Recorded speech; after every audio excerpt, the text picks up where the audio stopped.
Você sabe quais são as consequências de um mau planejamento urbano?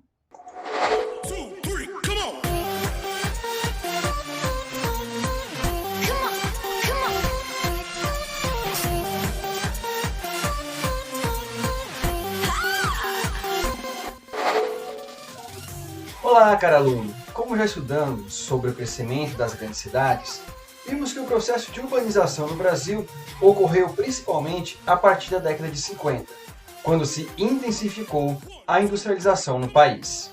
As atividades industriais se expandiram, atraindo cada vez mais pessoas para as cidades em busca de emprego e melhores condições de vida. Agora, se você ainda não viu essa aula, clica aqui no card e veja a aula sobre o crescimento das cidades. Agora, a urbanização acelerada, sem um devido planejamento, tem como consequências vários problemas sociais e ambientais.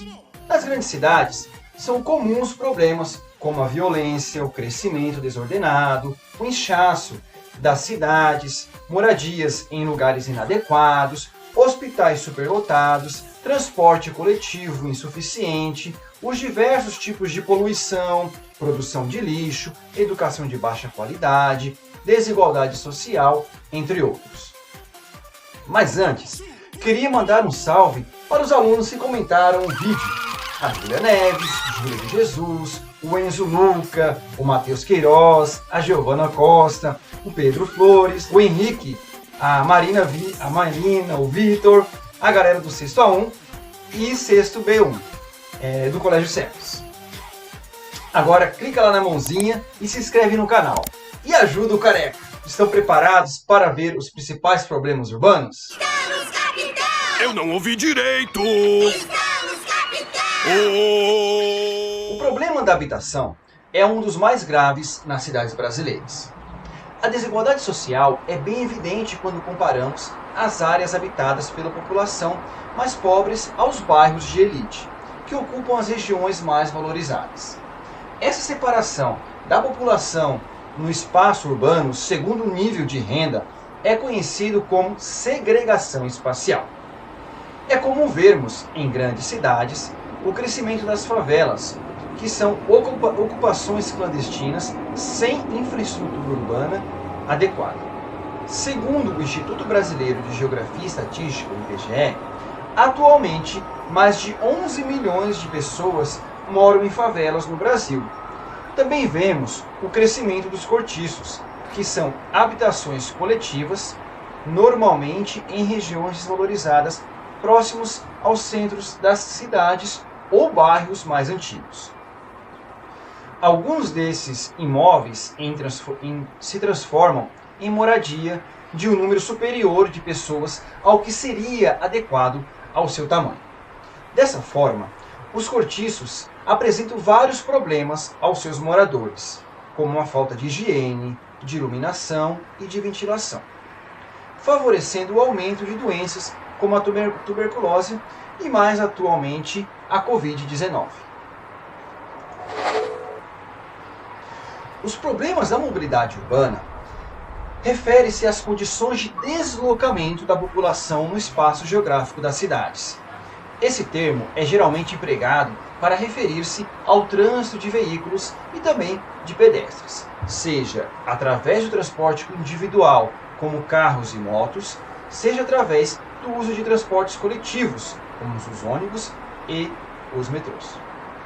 Nos últimos anos, o debate sobre a mobilidade urbana no Brasil vem aumentando cada vez mais.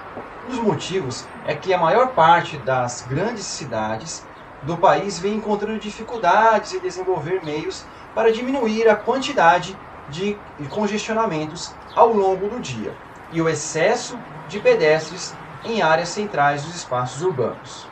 Trata-se também de uma questão ambiental, pois o excesso de veículos nas ruas gera mais poluição, interferindo em problemas naturais e climáticos nas cidades. Um exemplo é o aumento do problema das ilhas de calor, que vamos falar mais adiante. Modo possível. Sombra!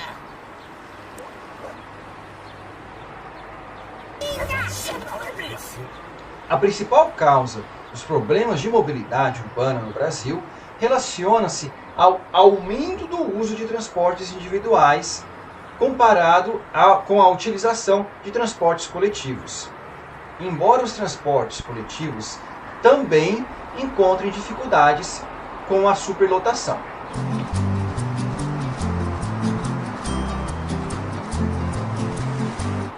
Esse aumento do uso de veículos como carros e motos deve-se, primeiro, à má qualidade do transporte público no Brasil, segundo, ao aumento da renda média do brasileiro nos últimos anos, terceiro, a redução de impostos por parte do governo federal sobre os produtos industrializados, e o que acaba incluindo aí os carros. Quarto, a concessão de mais créditos ao consumidor. E quinto, a herança histórica aí da política rodoviarista no país. O ser humano que vive em sociedade está constantemente produzindo lixo, além de gerar também uma grande quantidade de poluentes que afetam o ar, os solos, as plantações, áreas urbanas e outros. Por esse motivo, é preciso entender corretamente como ocorre a poluição gerada pelas atividades humanas para obter novas e melhores medidas de combate a esse problema ambiental. A seguir, vamos falar sobre a classificação dos principais componentes socioambientais afetados pelos homens. Assim como foi estabelecido esse critério, outras classificações distintas podem ser estabelecidas com base em outro tipo de requisito. No geral, os tipos de poluições são a atmosférica, a de solo, a das águas, a sonora e a visual.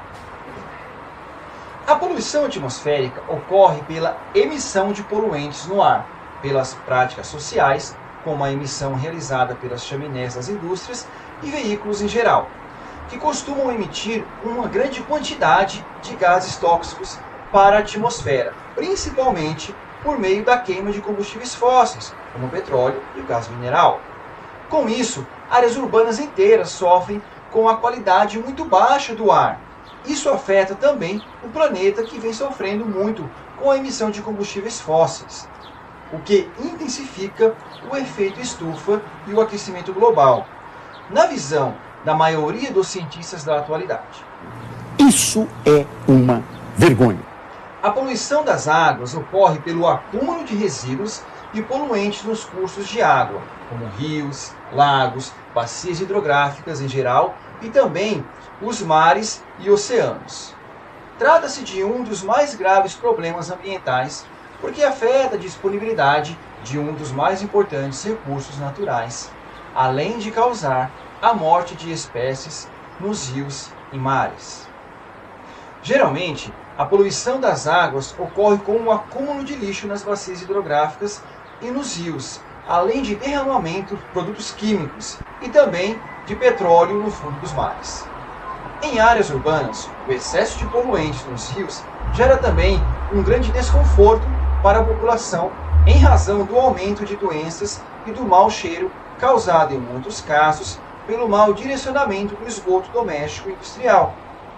A poluição sonora é o excesso de barulho no espaço das cidades e também em algumas áreas industriais, gerando problemas de saúde, além de dificultar a comunicação e o bem-estar da população. O excesso de ruídos elevados no trânsito, nas fábricas e também nas obras aumenta o nível de estresse e provoca problemas de audição. E por fim, a poluição visual, que é causada pelo excesso de publicidade, cartazes em geral e outras formas de transformar as paisagens das cidades. Assim como a poluição sonora, esse tipo de poluição não é tratado por muitos como um problema ambiental, mas pode tornar o espaço geográfico menos harmônico, gerando desconforto e aumento de problemas sociais originados pelo estresse. Agora, quando falamos de ilha de calor, nós falamos de um fenômeno climático que ocorre a partir da elevação da temperatura em uma área urbana se comparada à temperatura da zona rural.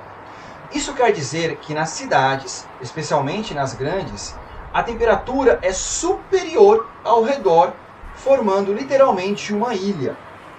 A oscilação de temperatura entre o centro e uma grande cidade e uma zona rural pode variar entre 4 graus, 6 graus ou até mesmo 11 graus, o que proporciona muitos inconvenientes à população em virtude dos incômodos que o calor excessivo provoca, sem contar que ocasiona um significativo consumo de energia elétrica, usado pelo ar-condicionado principalmente para climatizar residências, escolas, universidades, comércios e indústrias.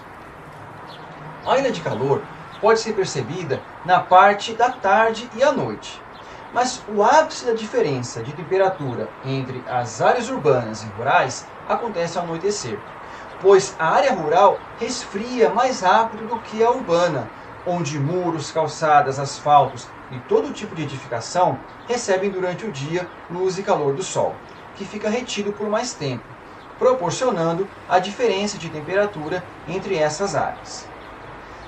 Na área rural e florestal, a cobertura vegetal possibilita o processo de evaporação e evapotranspiração, amenizando as temperaturas, o que não acontece nas grandes cidades, que estão impermeabilizadas e sem cobertura vegetal.